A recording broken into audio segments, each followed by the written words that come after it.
Hey, what's up? This is Antonio. Welcome back to my channel. Who's ready for some fighting words? In this video, I want to talk about a fantasy fight that I believe that will be coming very soon. That is Gervonta Tank Davis versus Naoya Inoue. Really quick, if you like the channel, please take the time to subscribe to the channel if you haven't already done so. If you have recently, thank you and welcome. Also, hit that thumbs up button because it really does help and support this channel. And let's talk about this. Why do I think this fight's going to happen? Well, one, because both of them have verbally said that they wanted to fight each other. And two, because it's going to make a boatload of money. And quite frankly, I think it's by far one of the most lucrative fights that can be made. I think this fight is lucrative on the scale of an undefeated Tyson Fury versus an undefeated Anthony Joshua and in Wembley Stadium. That's what I think. I think it's huge. I think it's ginormous. And I think there's just too much money to pass up on. It's just too much money on the table. I mean, honestly, it's just too much money on the table. There's too many question marks. Anyway, it shows that he can go up in weight. Obviously, Gervonta Tank Davis can't go down to him, but anyway, can go up to him. And I know what you're all thinking. Well, yeah, but there's the variable of, he's just naturally way too small for him. Yeah, you can make that argument, but here's my counter argument to that. Naoya Inoue doesn't rely on just his power. All right, when people talk about Naoya Inoue, all they talk about is power. Okay, cool. That's great that he has it, but number one, he's a really great boxer. Number two, he's extremely technical. Number three, great defense. There's just a lot to say about him technically. He's just a sound fighter who doesn't have to rely on the fact that he hits hard. That's not the thing that he relies on. He knows how to set guys up. He knows how to mix up his punches. He knows how to mix up the variables of the punches. He knows where to hit you. He knows when to hit you. He knows how to move around the ring. He has an amazing footwork. What are you talking about? That's not just power. And if you punch correctly and you put enough leverage on it, you're just naturally going to have power. Now, is it going to be the same amount of power that he would have at a 126, a 122 or anything like? No, obviously not. But he would still have enough to get somebody's attention. And if you accumulate enough of those in a round and a sustained attack, he can finish the guy off no problem because he knows how to fight. So, listen, I personally think this fight would generate a whole lot more than Tank versus Ryan Garcia, and that fight generated a crazy amount of money, and especially for what it was. I mean, I think it was a good fight, but it wasn't like fight of the year or anything like that. I think Naoya Inoue would give up a much better contest than Ryan Garcia because he's much more sound. He has a lot more weapons, and he knows how to use those weapons. He's a lot more experienced. Size and punching power are not going to play the biggest factors. They will in terms of how much Inoue can take, in terms of him being durable, and can he take also a sustained attack from Gervonta Tank Davis. Now that's true. But on the other end, okay, he has all those other facets. So I think either they balance out or they outweigh that one little negative, and there's only really one negative. His power is it's not gonna generate. That's the only real negative. You can't say anything else. You might even make the argument, well, he might not be as durable. Nobody wants to get hit. Okay, I don't care who you are. Gervonta Tank Davis doesn't want to get hit. I think he could probably take a little bit more since he's going to be fighting a smaller guy. But the reality is nobody wants to get hit. So that doesn't mean anything. So the only real variable is the punching power. Both fighters have verbally entertained the matchup. Inoue said, I would fight him, and Gervonta Tank Davis said that'd be a pretty cool fight. That'd be a pretty cool, fantasy matchup type of deal. He likes Inoue, and I think Inoue respects and likes Gervonta Tank Davis. But I also think they all respect and like what they can generate together. Inoue is the monster in his homeland. And, I mean, he's a monster here too. But Gervonta Tank Davis, he's the man over here. You put those two together, I mean, that's just spontaneous combustion. Let's see. Here's the thing. Is it going to happen tomorrow? No, I don't think it's going to happen tomorrow. I do believe it's going to happen, but I don't think it's going to happen tomorrow. Anyway, he has business. He's going to be the undisputed champion, and I do believe he will be the undisputed champion. I don't think he will lose in that fight. I think he will win, and I think he will win it in an impressive fashion in that fight. So he does have business. However, after that, I mean, it's free reign. It's free reign. Anyway, he's getting a little older. I mean, he's not that much older, actually. He's got a lot more fight in him if he wanted to. He could easily do like 3 to 5 more years, possibly, especially if he were to go back down in weight or something like that. I don't know why he would, but he could do that. He's got more time. He's got time.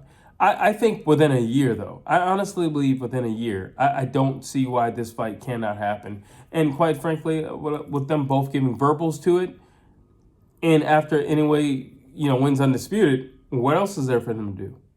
Well, at this stage in his career, fantasy fights, mega fights, big money fights, those make sense at this stage in his career. And I think it's very clear that Gervonta Tank Davis at this stage in his career is not trying to go to be undisputed or anything like that. I don't think that's his goal. I don't think he really cares that much about it, because he gets all the adulation and all the praise not being that guy, just simply being a big draw, just simply being a very marketable guy, being a very explosive guy, the type of guy who gives fans, the type of fights that they want to see. And it didn't come from the belts. He's not getting all that respect from the belts. And yet he has everybody with belts trying to call his name out. So with that being said, I don't think that's his path. I don't think that's his career path. And I don't think he truly cares about it. I just think he cares about mega fights. And I think he cares about big paydays. And I can't knock him for it. You probably are taking years off your life every time you get hit in the head and losing brain cells. So therefore, you ought to live comfortably in your old age. Let's see.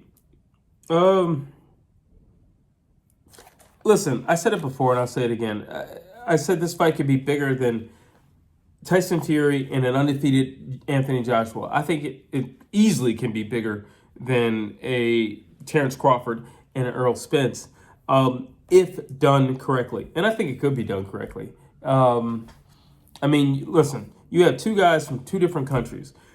Two completely different styles of combat, two completely different looks. I mean, you look at Tank, he's all tatted up. You look at Inoue, he's more of a button-up type of guy. He's got a lot of style, but he's more of a button-up suit type of guy. Two different markets. Everything to suggest that they could tap every market for dollars, basically. Because you're going to get casuals, but you're also going to get people who might even look at this like a spectacle or something like that. Like, I wonder what would happen if those two were to get in the ring. And you know what? I wonder what would happen if these two get in the ring. And I think they will. Now, I do say, at least at this time, because right now we're just speculating on Inoue making this weight, but I think it can be done. I have it a 50-50 fight. Let's see. Inoue's fast, and he's a busy fighter. Tank is explosive, hard-hitting fighter. Inoue is a volume puncher and very busy. That's important. He's a volume puncher. We all know that Tank he's not the busiest guy in the world. We all know that Tank could take a round or two off. And that could cost him, because if you're going to a judge's decision, you didn't do anything in the last 3 rounds. Because the way Tank is, he likes to sit and wait. He's more like a crocodile. He's going to sit and wait and stalk, and then he's going to pounce. Tigers are like that. Why you have Inoue, and he's like, no, I'm going for it. I'm going for it. Excuse me. And he's more of a volume type of guy. He's going to get the party started, and he's going to dictate the fight. He's going to dictate the pace of the fight, which is also another factor. Dictating the pace of the fight. Tank likes a slow fight. Inoue likes a fast-paced fight.